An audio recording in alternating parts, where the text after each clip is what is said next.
Oh, Jamie, the stuff we have about C.T.E is like we have to get the book going like soon. Like it's sad. Ooh. It got worse. Like one, uh, some parents took their kid, who's not a kid. He's got like 6 kids with his wife. Kidnapped him and is taking his settlement money. And she's trying to get, yeah. She's trying to get control of him, whatever you call that, conservatorship. I forget what you call it. Yeah. He's gotten so bad, like he's watching cartoons, and it's bad. It's really, really bad.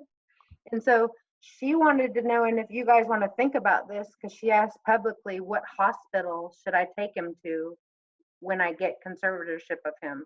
And I don't know if that means to stay or for a checkup, or I don't know what that means. Yeah. But it's bad, bad, bad. I know she wants him monitored. Yeah. But can you believe that? His own parents, I believe, are taking his money. Money changes people, Jamie, big time. That's not cool. And he's He got like, gave his life for that. right, and he's got like 6 kids with this woman. Like they're married. Like that makes no sense. And they could be brainwashing him. I don't know what they're telling him, but I've just witnessed that in Eric, that if Yeah. he takes one of them off to an island, you can tell them whatever you want and they'll believe you. Sad. They're not pointing out any specific hospital right now. Okay. What first came to my head was a Mayo Clinic. Right. Then the second thing that I heard was a John Hopkins, but I can't tell if one is more valuable or different than the other. Okay.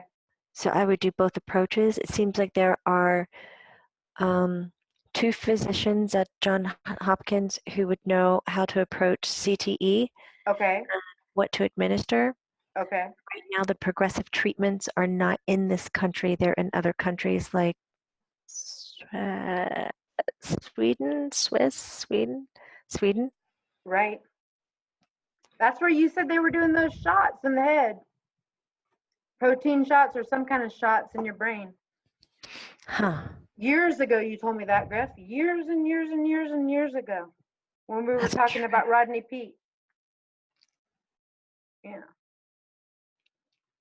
Very little progress has been made with people who are living with CTE. Yeah. Griffin says the progress has to be made before the injury happens. And he says football's career as it is now is on a countdown. People are all afraid that they're going to lose their status and lose their money when all they have to do is just change the structure of the game, that people still want the sports. They don't want to see their team go into smokes. But what's happening? Here's the new rules of the game. We're removing pads, we're doing this and that. People are going to go absolutely insane to see what the game looks like. Like they'll be very happy about it. Right. You mean they'll be happy in the changes that are made, or they'll be happy, the public will be happy they see the reality? I don't get what you're saying, Griff. Griffin says that they'll be happy to know that they're protecting the players, Uh-huh. because anybody who says that that's bullshit is going to look like a fat dick. Right. I don't know why that got me so good. But you mean they will be protecting their players? The NFL's going to change, or no? It's not going to change soon enough.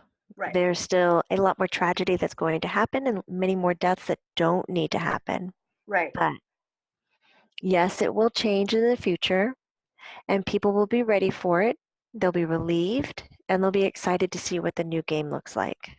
Because Griffin's still voting no pads, change the game of change the rule of the tackling.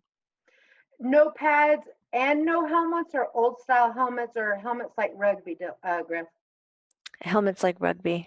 Right. So go back to emphasizing what you guys said before. So you're voting on rugby, which gives the same amount of violence. So you're still going to have C.T.E, just not in the numbers you have now, but you have enough human, of so sick to say this, You have enough human abuse to keep your audience. Yeah. Yeah, okay. At least we're talking reality. We're having grown folk talk. Okay, so a quarterback, QB coach Bill Howe. I want to know if my father, William Arthur Howe, Howe, so William Howe, William Arthur Howe Sr., made a deal with the Lord to save me through my cancer and take him instead. Because I quickly got better, even though my numbers were increasing to the point my new endocrinologist said to me, "How the fuck are you alive? If you have a cancer level of 10, I send you for emergency surgery right now. Yours is 126. I repeat, how the fuck are you alive?" Then another time I was suicidal and he has CTE. Then another time I was suicidal and was ready to do it, but I went to the bathroom first because I didn't want to have pissed myself. He's funny. He is really funny. As I, I'm sorry. It's so inappropriate, my laughter. Everything, okay. Okay. I didn't want to have pissed myself as I'm going. I feel a warm bear hug embrace telling me everything is all right, son. I hear the whisper of my dad's voice telling me, "You're all right, boy." I could feel his breath on my neck and his huge arms around me. I have the chills. And I felt a sense of relief and I unloaded and put the gun away. The strange thing is, my father had been dead for 11 to 12 years at the time. My wife and daughter see him around once in a while. I want to see him so bad. I miss my dad. We had a special name we called each other that is totally politically incorrect, but we never gave a shit. Can you ask what that name was? It always started, "Hey," probably shithead. Please, Marshall. My dad had a rough life. I need to know if he is happy and found peace, and if he follows his grandchildren's sporting events. Thank you so much. Even if you cannot do any of it, I appreciate your time and effort. William Bill Arthur Howe Jr. Yeah. So Bill. Yeah. He's here. Okay. He So was did here you? from the moment you said his name. Oh wow. Okay. So he's He does strong. not hesitate. He's very present. He's tall. Um, um, he has hair. He's not bald. Okay. But he's immediately talking, and he says that yes, he made a deal to keep him alive. There's something extremely valuable about you, the son, staying alive.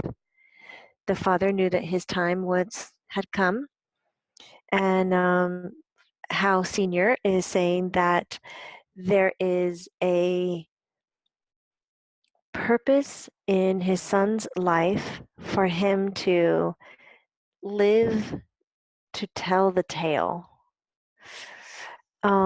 Not just the tale of healing from cancer or surviving from his own suicide or communicating to his father, but how do you choose to live in times like these? And he says that many people are struggling with this, and he feels that his son is going to be a voice of peace, a voice of power Mm-hmm. at this time, and he has to do anything and everything to keep him alive. Oh my He God. I does left. see him every day. He tucks him in, he kisses him. He says, I will hold him up as far as I can for as long as I can. So No question. so are you telling him, your son, and to tell his story of the Yes. CTE? Because listen what he wrote. Okay, the wives were being honest on my page because I said if the wives page was public, the NFL would be closed down by 12 noon tomorrow, and it's true. Like the stories are eerily similar, and it would shock the public. Your jaw would be on the ground if you heard the stories. So he writes this to us, and my page is public, so he's willing to tell. He writes, for a while, we realize something is wrong and we cannot and will not ask for help. It's not who we are. We mask it and become masters at hiding until it becomes too big to hide anymore. And we think we're losing our minds. We rage over nothing. The slightest thing that we would have laughed at or never even noticed before becomes the source of uncontrollable rage. I can't imagine the pain and embarrassment I put my wife and kids through. Now that I've been on Nudexta, I guess it's a medication, it has helped control the rage immensely. I still get mad at times. Um, I can still rage, but it has to be over something someone has really pissed me off about. I still have all the other 100 million fun things that go along with this wonderful disease. Oftentimes, when my head is so bad and I'm at my kids' practices, I will get up to go to the restroom, and my balance becomes a more noticeable issue. My children's teammates ask them if I'm drunk, and my poor kids have to explain to them about my head injuries. The embarrassment my kids go through is not fair. I'm sure I've damaged, oh, it makes me think of Dill too. And he's being so honest. I'm sure I've damaged them in so many unseen ways. I've attempted suicide, and the second time it was my daughter who walked in on me when she was 3 years old and asked me, Daddy, are you really going to cut your head off? She saved me. I just turned 51 and I only want to leave the house to go to my kids' practices and games. I never miss one. My mom's house or my best friend's house, who I've known since I was 11 years old. He is the principal at my daughter's middle school, so she feels really lucky and safe to have her Uncle Thad at school and see him every day. I feel so much better because I know my best friend brother will take care of my kids if anything ever happens to me. You ladies are extra special women. Whether you are still with your husband, separated, divorced, or widowed, let me say this for them. Thank you. We are not easy to live with normally. We are alpha males, type A personalities. We are even worse if we are quarterbacks. We are football players to our core, and no matter how bad we were hurting or injured, we weren't going to say anything and let our teammates down. We had to get back in the game. We're sorry we didn't know this was going to happen. No one told us. They kept this information hidden. We can't thank you and love you enough for loving us and putting up with what became of us. You know that wasn't who we were. That wasn't the person you fell in love with. If we could change back, we would. We hurt so bad physically, mentally, and emotionally that we have no idea what's going on at times. We are lost within our own bodies and minds. If not for you, beautiful and caring women, we would all be dead, figuratively and literally. From all of us and myself, thank you. That's the most honest, besides talking to Junior and the spirits, that I've heard someone articulate how fucked up that has the disease, how fucked up it is. Like, he's being so honest. I've never heard a human like talk like that. Yeah. Right? Oh my God. Yeah. Marshawn. Isn't that amazing? Right? Let's do it, Jamie. I think we could do it fast too, because we just get, because Bubba Smith, and I wrote this to the wives, Bubba Smith was coming, Mike Webster wants to go first, Junior. They all want it. Javon Belcher, they all want it. And legally, I don't have to worry about being sued talking about dead people. And you know, we move with love anyways. But I just wanted their blessings. And before I was handing it to Dylan to try to get him motivated, but it's clear that I have to do it. And I'm ready to do it. So I need to get a hold of that ghostwriter and let's just do it. I have the blessing now from everybody. And I have football players that are alive that will speak too. Okay.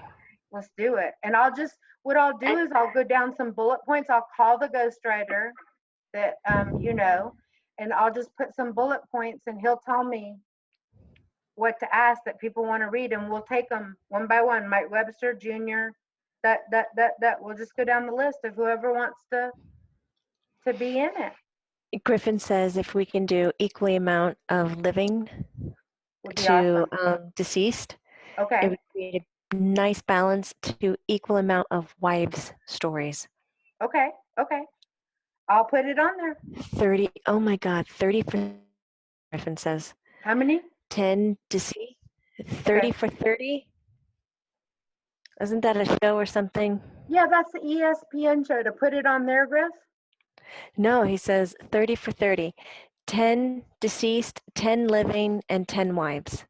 Okay, got you. That's 30. Okay, What is 30 for 30? It's a show on ESPN that we were talking about last time that Junior's daughter facilitated for him That's to right. tell his life story on ESPN. It's But what actually is it? quite Why do they call fascinating. it It's a 30 for 30? documentary. I think it just means like, I think it's a 30-minute show. I could be wrong.